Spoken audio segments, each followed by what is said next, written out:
Ms. Tripoli, can you quickly, because I want to go to another subject, elaborate on the recent trends we're seeing with consolidation in the healthcare system?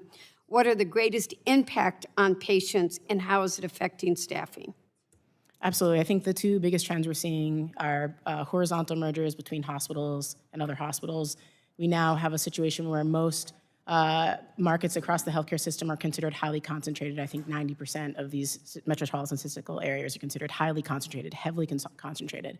And the other type of trend to point out is vertical integration, when these bigger systems are coming up and are buying up the smaller independent practices and forming bigger sort of healthcare corporations. The impact of consolidation in general is that from the data suggests that quality goes down in a lot of cases, and we know that prices are going up. Those prices come in the forms for consumers and higher insurance premiums. They're seeing abusive facility fees, higher cost sharing, and so it has a direct impact on the affordability of care. And we're seeing in a lot of cases quality going down, workers being laid off, wages reduced for nurses and other healthcare workers within the systems. So it's hugely problematic. Thank you. I want to quickly turn my attention to home and community-based services, or HCBS. As many of you know, I believe moving care into the home is one way we can benefit patients while reducing costs. Medicaid is the largest single payer of long-term services and supports in the United States. And while state Medicaid programs must cover long-term care in nursing homes, nearly all HCBS are optional, despite several studies indicating HCBS can result in cost savings over institutional settings. And we know it's where people want to be.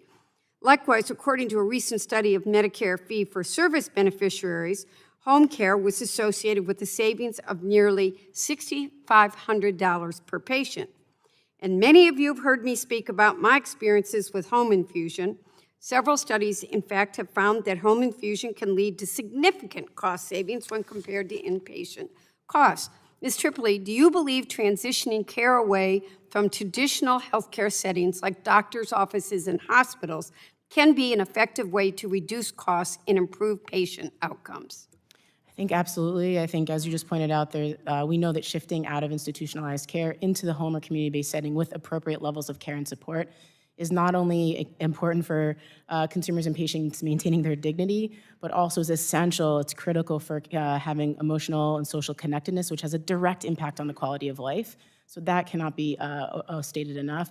And as we know, as you just beautifully laid out, the shifting into community-based settings does have a cost savings effect, and I think on average about 30-35% in reduced savings because of that shift.